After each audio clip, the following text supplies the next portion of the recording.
Okay guys, it's been a little while. Let's see what's going on at the greenhouse.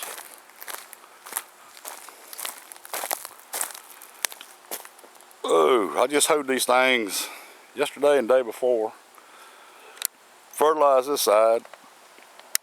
There's our cucumbers. If you remember, I killed the first batch because I didn't harden them. Well, I went around that this time and I planted them by seed. And then here's some onions, some of the sets we had taken from the big garden out front. We just haven't had the time to spend in that, but here, probably the next full moon, we'll be setting out some peas on that, and probably some tomatoes as well. And some of the onions on, well, let's see, about halfway down are onions we grew from seed. They're Hishikos in the red crimson forest. And here's some of our squash plants.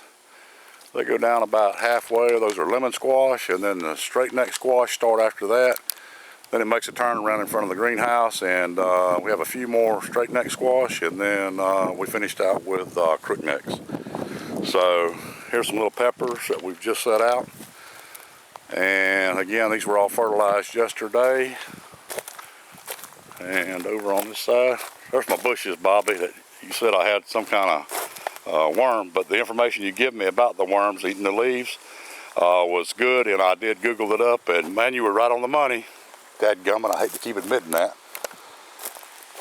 But first row is beefsteak tomatoes. The second row is green pineapple, and then we have a half a row of Homestead, and then another half a row of Rutgers, planted in your honor, Bobby. And then these are mini orange cherry tomatoes in the fourth row. Halfway down it kicks into fox cherry. Those are some Isis candy. And on the end we've got a half a row of, and these little fellows were just planted, the Reisentraub cherry tomato. And the other half a row is finished out with the black cherry tomato.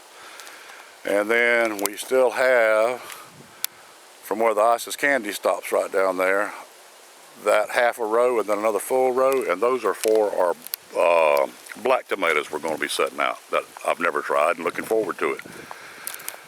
And then for all you guys that helped me out and were telling me about hardening plants after taking them out of the greenhouse, there is our hardening bench. And these are plants that Debbie is going to take this weekend, possibly, depending on how they harden on up, and sell them down at the gate. So she's got her some vegetable plants she's wanting to sell.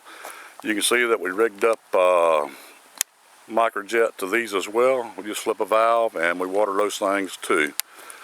So, but anyway, like I said, everything's been hoed out.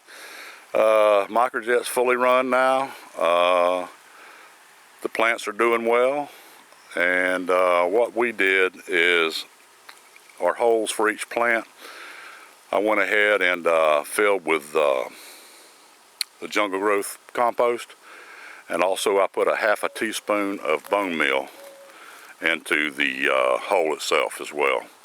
And then, like I said, today, matter of fact, as I finish this, I'm going to go ahead and fertilize our tomatoes. I think we've got 121 set out now, and we'll plant another 40 or so with the black tomatoes.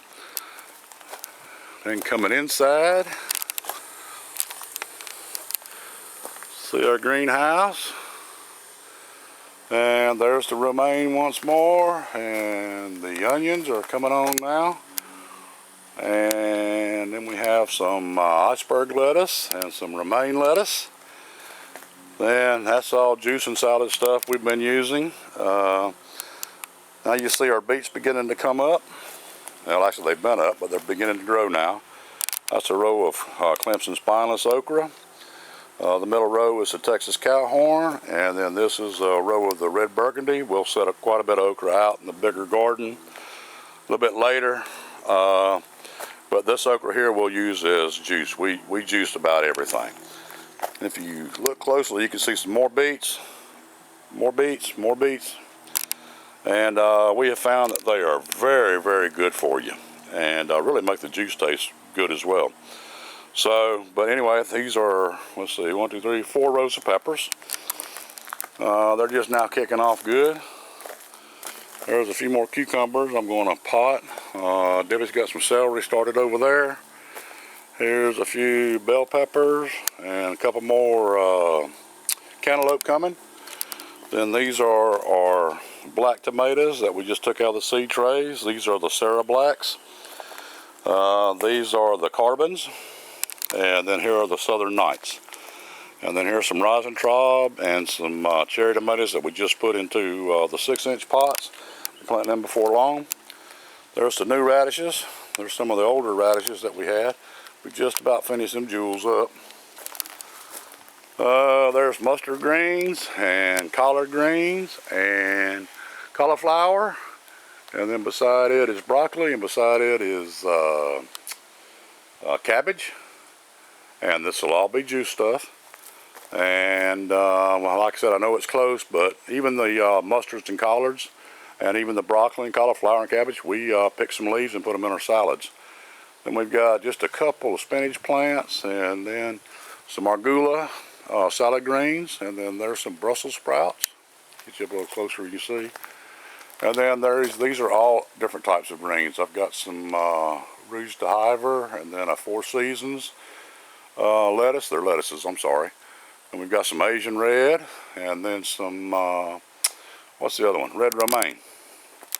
And then here, you guys can see, are atomic red carrots, which are higher in lycopene than any other carrot, which is a good cancer fighter. Then the little tiny ones beside those, if you see them, are snow white carrots. I've never had a white carrot. And then these are some of the Parisians. Everything in the greenhouse I just fertilized yesterday as well. Here's our tomatoes that volunteered. And you guys can see they're really growing now. I'm 6 foot and they're beginning to get over my head. They're kind of a flavorful tomato. Like I said, they were hybrids that just came up out of the combo pile, so we didn't know what they were. But man, they have been good to eat fresh in salads, and just pull them off the vine and eat them. And Bobby, I have been getting me a few tomato sandwiches too, buddy. Love them. Then let's see, there's some beef steaks. Then the next 4 are green pineapple. And the next 4 are Homestead. Then the last 6 are Isis Candy. Then we have the mini oranges. And here's some fox cherries. And those little guys are the Rosentraubs. That little bush there had wilted and was just laying on the ground, so I cut the bottom sprouts off and babied it a little bit, and it's coming back. It's going to make a tomato now. Then there's some black cherries, and there are some Rutgers again, Bobby.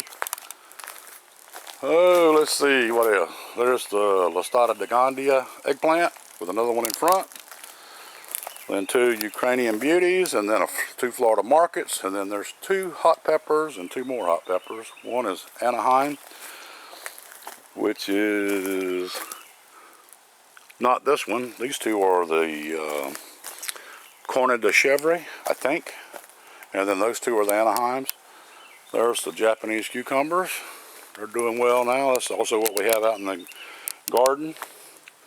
Then our peas, and again, we knew they were going to overgrow the bed and everything, but we're just getting some peas for juice. They haven't come in yet, but they're blooming now. So anyway, that was our reasoning for doing that.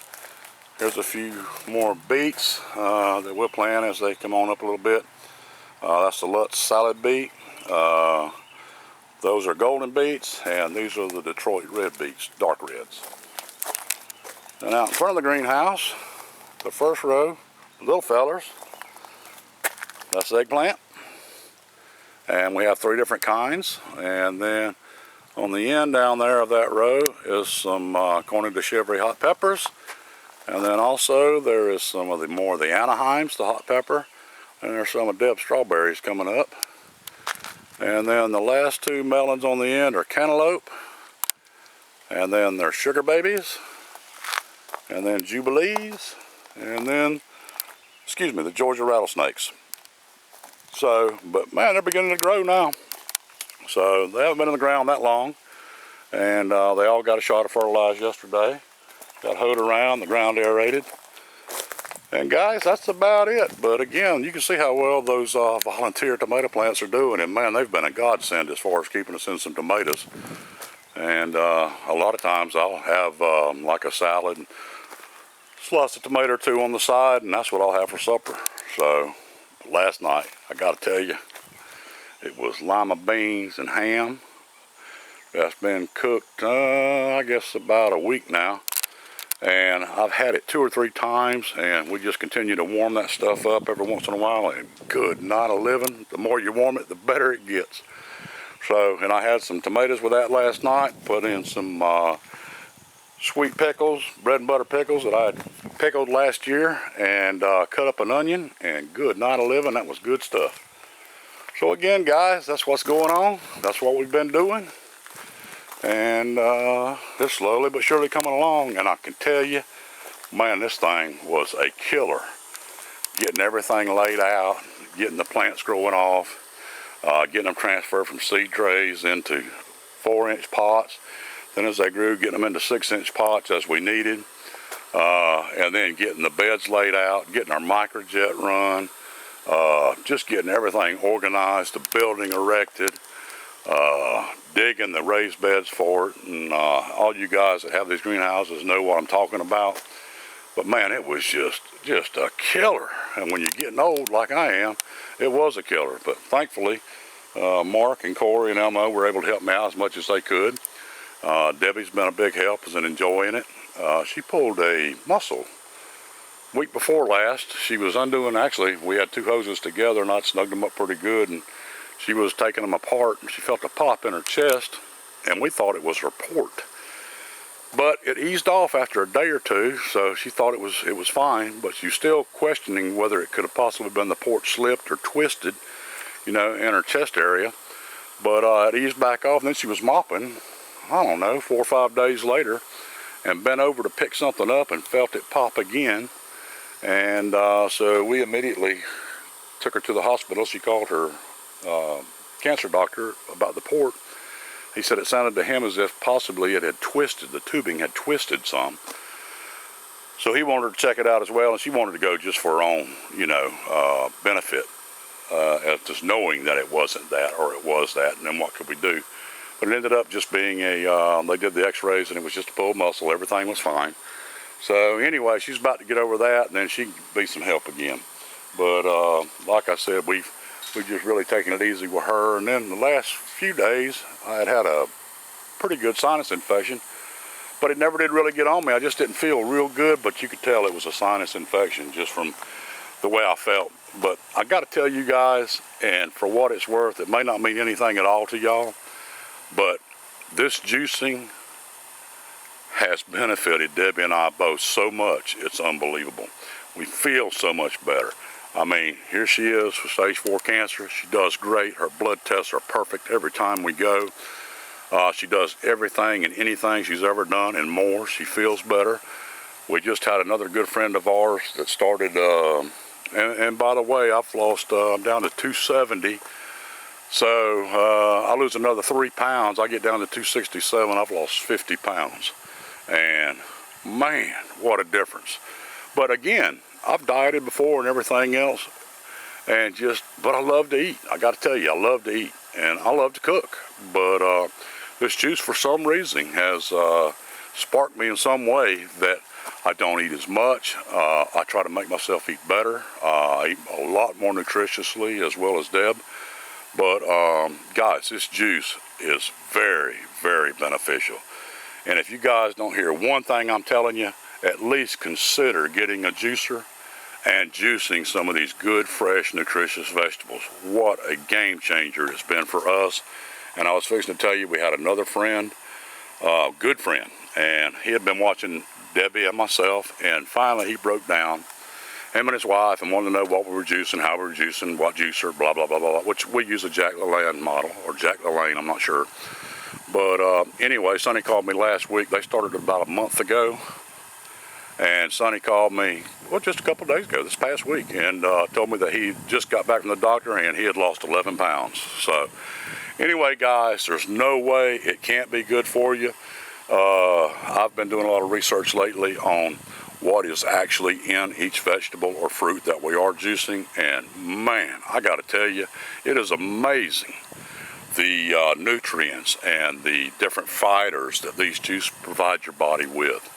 And so again, if you've never heard anything I've said, even if you don't start juicing, at least consider it. And because again, it's been very, very beneficial to our whole family. And actually our youngest son Red and his wife Stacy and their daughter Shelby are now juicing too, and little Shelby Lynn just loves it. So again, you can add and take away whatever you like. Use your own preference, use your own taste, and you can add some fruits to improve the taste of the green vegetables or just the vegetables as a whole. But Debbie and I've got where it's just our first thing we do each morning is we have a big glass of good, fresh, nutritious juice. Well, guys, I'm going to shut up, and y'all probably be glad I did, but I appreciate you watching, and I want to show you kind of what was going on, and you guys have a great day, and thanks for all your help, and what wonderful friends we've met through YouTube, and you guys have just been great to us as well. So you guys all take care, and God bless again.